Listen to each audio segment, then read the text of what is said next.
Hi, my name is Luke Johnson, and today I'm going to have to give this talk inside my car because of some acoustic dilemmas. But I think it should still turn out well.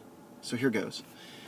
The question under consideration today is whether or not one ought to read Joyce's Leviathan Ulysses. This is a perplexing question, for it presupposes at least two things.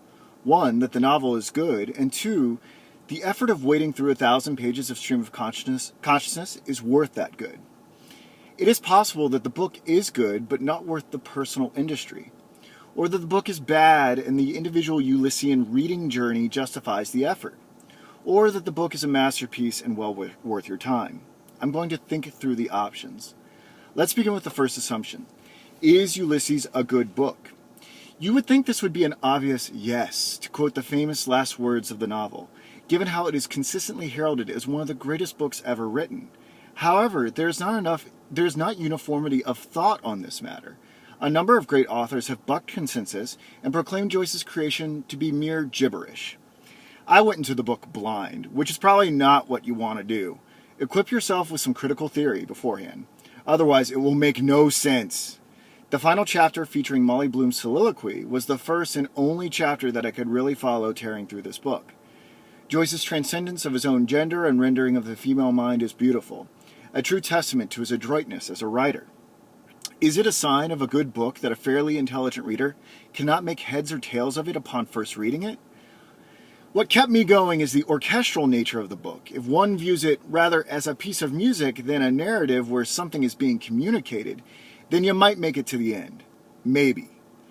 If a book cannot really be comprehended the first time through, one would have to consider this a mark against it, right? To make sense of what I read, I watched the 1967 black and white film adaptation and listened to Dr. James Hefferman's 12-hour Great Courses lecture series. The latter provided me with the concepts to see the Homeric skeleton upon which Joyce adds new flesh and blood in a masterful execution of literary metempsychosis. The former emphasized the rich subjectivity of each character's stream of consciousness and clearly demarcated waking life from dreaming life, something that proves quite difficult to sort out on your first read. If I take all these sources together, Ulysses becomes a better book, and even a good book. I would expect that the more research one does, one's estimation of the book only grows and grows.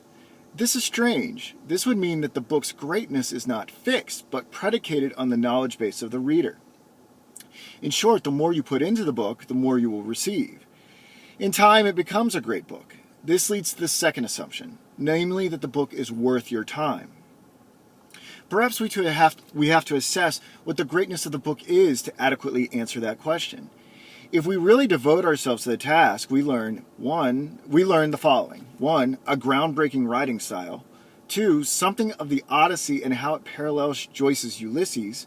3, how we each endure something of the Odyssey in our banal lives. 4, that we are perhaps crazier, more dedicated than others to trudge through this book. 5, the complicated nature of sexual and platonic relationships. 6, how to recreate 1904 Dublin should time-traveling aliens obliterate it. 7, how difficult it can be to navigate ethnic, national, religious identity. 8, a strange theory concerning the ghost of Hamlet's father and Shakespeare himself. And 9, early 20th century Irish politics. This is obviously not an exhaustive list. Joyceans could come up with 100 reasons to read it.